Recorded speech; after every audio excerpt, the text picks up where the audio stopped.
이제 외국 관광객들에게 새로운 트렌드로 자리 잡은 게 있다고 하는데요. 첫 번째는 등산이라고 합니다. 한국에 와서 등산하는 걸 좋아하는데 여러 이유가 있죠. 근데 그 중에 하나는 버스나 지하철로 아주 가까이 있어서 금방 갔다가 또 등산을 하고 나서 다른 일정을 볼 수 있다는 거. 여러분, 늘 익숙한 우리에게는 그게 신기할까 싶은데 다 그런 건 아니지만 많은 나라들 같은 경우는요, 산을 간다라는 건 살고 있는 도시로부터 기차를 타고 아주 멀리 가야 되는 일이에요. 또 준비도 많이 필요하고. 그런데 와서 보니까 지하철 타고 가서 금방 산에 가서 갔다 봤더니 신발도 빌려주고 옷도 빌려주고 너무 신기한 거예요. 또 내려와서 또 일과를 할 수 있고. 그래서 서울 인근의 산을 가는 걸 그렇게 유행이라고 합니다. 또 하나 유행이 뭐냐면은 서울에 있는 궁궐들을 관광하는 게 그렇게 유행이라고 해요. 그러니까 한복을 입으면 무료 입장이라 그것도 체험해 보는 것도 있지만 또 건축의 아름다움도 있죠. 근데 제가 외국인들 인터뷰한 영상을 보니까 이분들이 뭐라고 얘기하냐면은 이것도 산과 비슷해요. 도시 한복판에 이렇게 몇백 년 된 궁궐이 있다라는 건 참 신기하다는 거예요. 이것도 제 짧은 경험 보면요, 외국에는 궁이라기보다는 성이겠죠. 유럽이나 이런 데 성 같은 거 보면은 솔직히 멀찍이 떨어져 있습니다. 그러니까 거길 갔다 오는데도 한참 걸리는 거죠. 그런데 여러분 생각해 보세요. 광화문 한복판에 경복궁이 있습니다. 지하철 내려서 들어갔다 나오시면 또 출근도 하고 일도 볼 수 있는, 이것도 외국인들 눈에는 너무 신기한 거예요. 그래서 사진을 찍으면 외국인들 보기에는 과거와 미래가 공존하는 것 같다는 거예요. 궁궐 안은 어때요? 몇백 년 된 건물이 있는데 거기서 사진을 찍었더니 뒷 배경에는 뭐가 나와요? 서울의 고층 빌딩들이 나오는 이러한 배경이 너무 신기하다는 거예요. 제가 생각을 해보니까 정말 그렇더라고요. 우리 너무 익숙해서 몰랐는데 그냥 정신없이 그 앞을 오가곤 했죠. 근데 여러분, 참 묘하게 같은 서울의 그 번화가 복잡한 한복판인데도 담장 하나 딱 넘어가니까 어때요? 고요하고 정숙하고 지난 역사의 흔적을 되새겨보는. 그런데 그 담장 하나 나오면 또 그때입니까? 아주 치열하게 살아가는 우리 삶의 자리를 보는데 늘 그 속에 살던 우리는 신기하지 않은데 외국에서 온 분들이 이게 너무 신기했나 봐요. 그래서 요즘 새로운 트렌드가 등산, 그 다음에 서울 한복판에는 궁궐을 보는 게 유행이라고 합니다. 근데 제가 그걸 보다가 또 하나 느낀 게 뭐냐면 어떤 면에서 교회도 비슷하다라는 생각이 들었어요. 뭐 특별한 사연이 있어서 특정한 장소에 교회 건물을 짓는 데도 있지만 우리 주변에 보면 교회들은 대부분 어디에 있습니까? 특별한 데 있지 않습니다. 우리가 살아가는 그 자리 한복판에 교회가 있습니다. 시장 한복판에도 있고 공장 한복판에도 있고 주택가 한복판에도 있고 여의도 사무실 한복판에도 교회는 있습니다. 어쩌면 세상으로 우리를 보내셨기 때문에 세상에 흩어져 교회가 있는 건 너무나 당연할 수도 있어요. 그런데 여러분, 세상 한복판에 있지만 아까 그 궁궐처럼 묘하게 그 담장 하나로 느껴지는 건 어때요? 다릅니다. 그렇잖아요, 여러분. 저희도 여러분도 이 교회 울타리를 넘어서는 순간 마음가짐이 다르고 들어올 때 마음가짐이 또 달라요. 또 외부인들도 마찬가지죠. 지나가다가 담배 피고 뭘 하다가도 교회의 문 앞에서는 되게 조심하는 그런 게 있어요. 이거 별거 아닌 것 같지만 여러분, 모두의 머릿속에 같은 공간에 이렇게 자리하고 있지만 그 담장 울타리 하나로 그 안과 밖이 다르다라는 걸, 사람들의 마음가짐도 태도도 달라질 수 있다라는 걸 보여주는 거예요. 근데 여러분, 오늘 출애굽기를 보면서 느낀 건 성막이 어쩌면 그런 교회의 모습을 이미 보여주고 있습니다. 그동안 우리가 안에서부터 하나씩 봤는데 사실 처음에도 말씀드렸지만 밖에서 보는 입장에서는 제일 먼저 만들고 눈에 띄는 게 뭐냐면 울타리입니다. 담장. 오늘 우리 성경에는 성막의 뜰이라고 했는데 뜰을 어떻게 만들겠습니까? 광야 한복판에서. 여기가 뜰이야라고 할 수 있는 건 뭐냐면은 반대로 울타리를 친다라는 거예요. 울타리를 치면은 울타리 안은 뭐가 돼요? 성막의 마당이 되고 뜰이 되는 거예요. 그 울타리 밖은 그냥 광야, 세상입니다. 그러니까 하나님의 성막은요, 특별한 땅에, 거룩한 땅에 있는 게 아니에요. 이스라엘이 가나안을 향해서 열심히 걸어가고 열심히 살아가던 그 자리에 한복판에 하나님께서 오늘 여기 머물겠다 하시면은 거기에 그때부터 성막에 울타리를 치면서 성막을 세우는 거예요. 그럼 그 순간부터 그 울타리 안은 뭐가 돼요? 거룩한 하나님의 땅이 되는 거예요. 마치 교회가 이 세상 한복판에 있지만 이 울타리 안을 우리가 거룩하다라고 말하는 것처럼 매일매일 걸어왔던 광야지만 오늘 여기다 울타리를 딱 치는 순간 그 안은 하나님의 거룩한 땅이 되는 거고 그 밖은 세상이 되는 거예요. 이게 여러분 성막의 울타리, 뜰이 보여주는 겁니다. 여러분 그래서 성막의 울타리는요 우리에게 뭘 보여주냐면 제일 먼저 구별을 보여줘요. 구별을. 너희가 지금 모든 사람들과 이 광야에 이 땅에 발을 딛고 뒤죽박죽 돼서 살아가는 것 같지만 그럼에도 불구하고 너희들은 하나님의 선택을 받은 백성이다라는 걸 보여주는 거예요. 그래서 그 울타리 안으로 누가 들어옵니까? 하나님의 선택을 받은 백성들이 들어오는 거지 아무나 들어오는 건 아니에요. 그러니까 하나님이 울타리를 세우신다라는 건 구별하신다라는 뜻이에요. 계시록 11장 1절에 보면 또 내게 지팡이 같은 갈대를 주며 말하기를 일어나서 하나님의 성전과 제단과 그 안에서 경배하는 자들을 측량하되 이렇게 말씀하고 있습니다. 하나님 요한에게 지팡이 같은 갈대를 주셨어요. 그 시대는 이게 측량하는 자 같은 역할을 하는 거예요. 그래서 뭐예요? 그걸로 측량하셨어요. 성전과 제단 안에서 경배하는 자들을 측량했다. 측량한다는 건 뭡니까? 경계를 정하는 거예요. 그래서 그 경계를 기준으로 나누는 거예요. 여러분, 성막의 울타리는 바로 그렇게 구별하고 나누는 겁니다.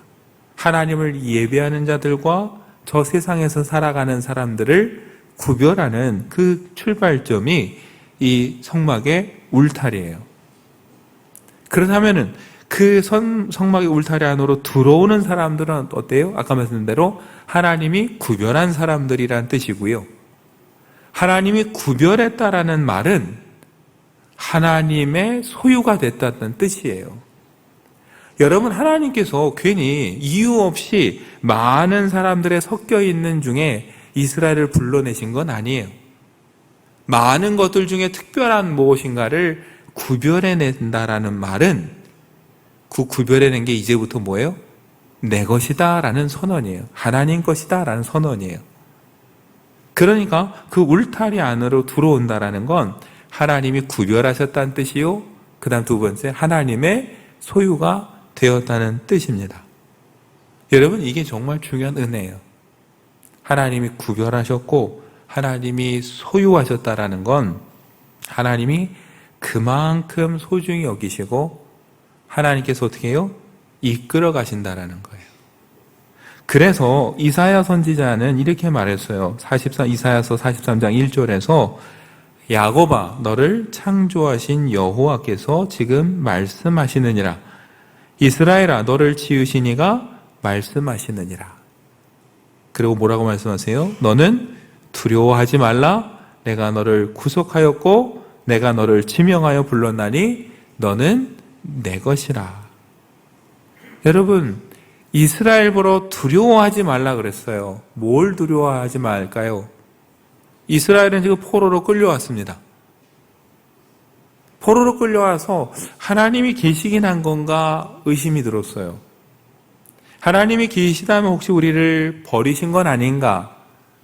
하나님의 능력이 부족한 건 아닌가 걱정이 됐고, 그렇다면 우리는 이제 돌아갈 방법이 없을까 두려워했어요. 그런 이스라엘을 향해서 하나님은 말씀하세요. 두려워하지 말라. 왜요? 하나님께서 너를 택하였고 말씀하시기를 너는 내 것이다 라고 선언을 하셨기 때문에 두려워할 이유가 없다는 거예요. 하나님께서 그들을 다시 회복시키시고 구원하실 거기 때문에 염려하거나 두려워할 필요가 없다라는 거예요. 여러분, 그래서 하나님의 소유가 된다라는 건 큰 은혜입니다. 왜요? 하나님이 택하시고 하나님이 내 것이다 라고 선언하셨다면은 그 뒤의 길도 하나님이 책임져 주시기 때문이에요. 그래서 여러분, 성막의 울타리는 맞아, 세 번째 어떤 의미가 있냐면은 하나님이 보호하신다라는 의미가 그 속에 담겨져 있는 겁니다. 하나님이 구별했어요. 그래서 이 안에 들어오면 내 것이다 라고 선언하셨어요. 내 것이다 라고 선언할 때는 어떻게 돼요? 책임지시는 거예요. 저와 여러분도 그렇지 않아요?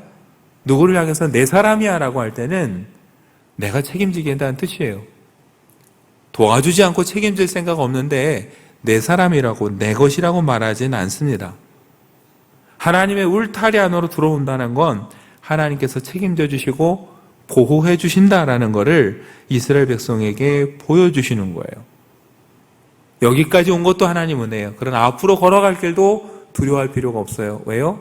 하나님께서 울타리가 되어주시고 보호해 주실 것이기 때문에 두려워할 필요 없이 이 길을 걸어가면 되는 거예요. 여러분, 그걸 언제마다 느끼는 거예요? 광야를 걸어가고 발에 흙을 묻히고 열심히 분주히 살다가 하나님이 여기다 해서 성막의 울타리를 치고 그 앞에 제사 드리러 들어가는 순간에 뭡니까? 그걸 다시 깨닫고 확신하게 되는 거예요. 그렇지, 우리가 정신없이 걸어왔지만 여기까지 온 것도 하나님 은혜야. 하나님이 우리를 택하셨고 내 것이라고 하셨고 보호해 주셨기 때문에 여기까지 왔다라는 걸 여러분 그때 다시 깨닫고 확신하는 거예요. 그리고 그 은혜로 앞으로 걸어갈 용기가 생기는 거죠.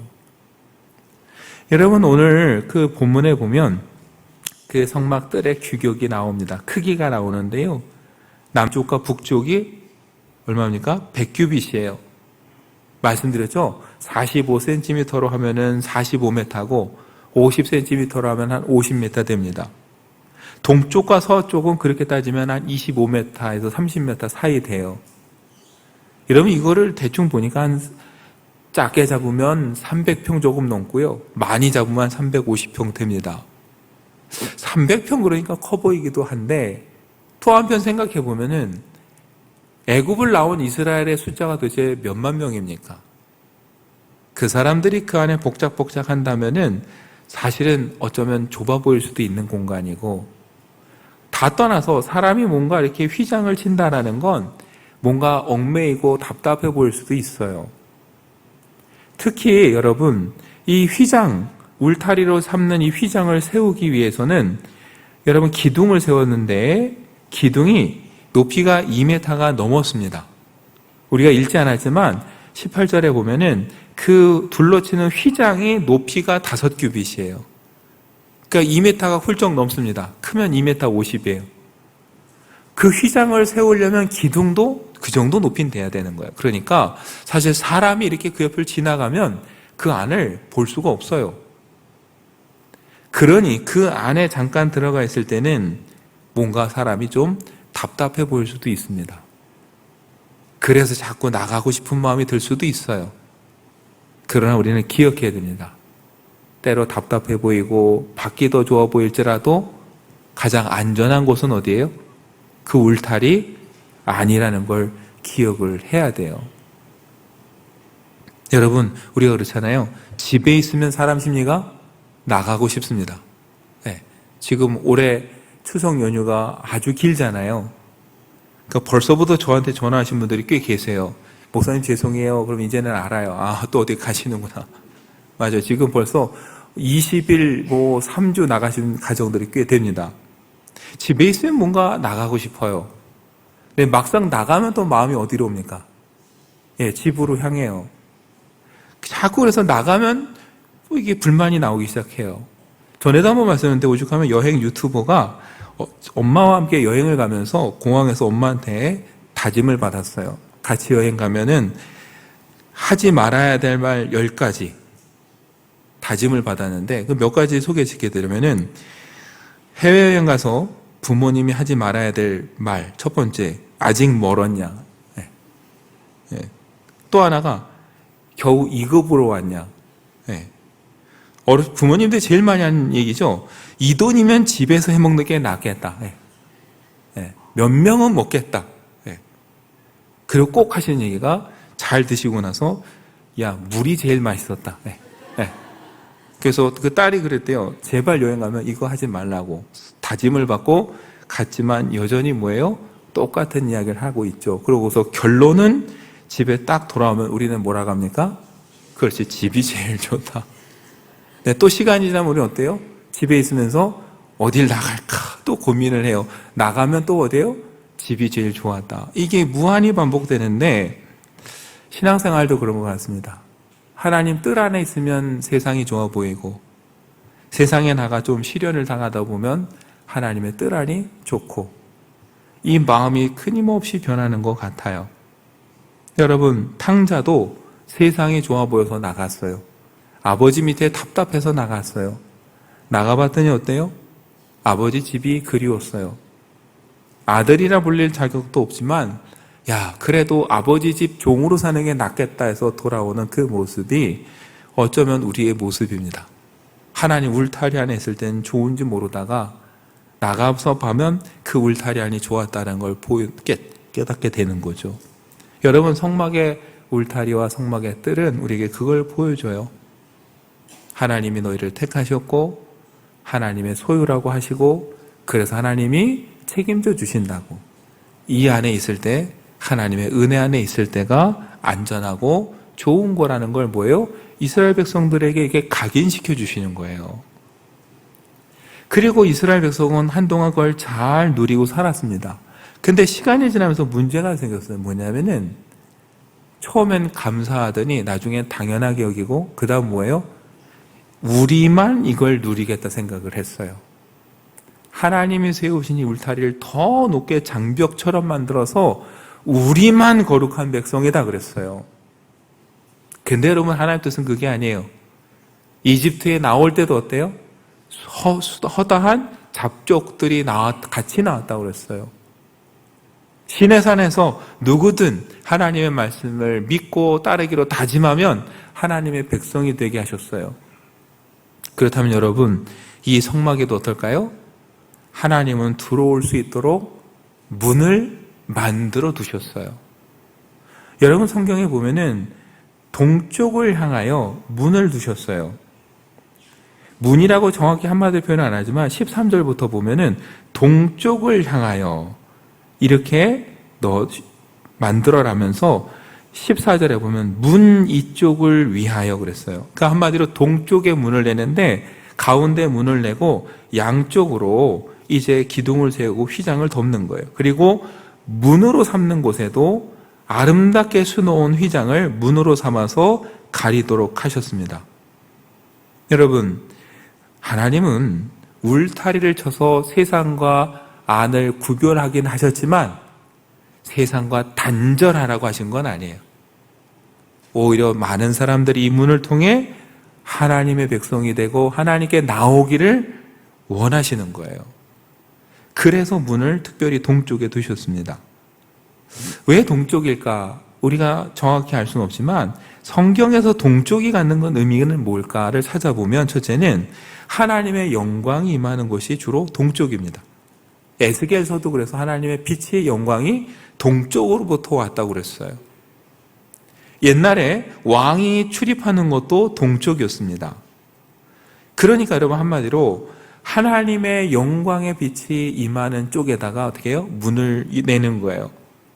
그 하나님의 영광의 빛을 맞이하도록 문을 내고 왕이신 하나님께서 이리로 오신다라는 거예요. 그래서 많은 사람들이 그 은혜의 자리로 올 수 있도록 초대하는 거예요.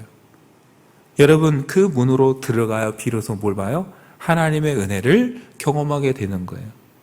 아까 말씀드렸잖아요. 휘장의 높이가 2m가 넘습니다. 제 키보다 커요.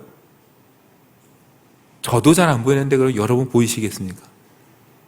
그 안을 정말 제대로 보려면 어떻게 해야 돼요? 문으로 들어가는 수밖에 없어요.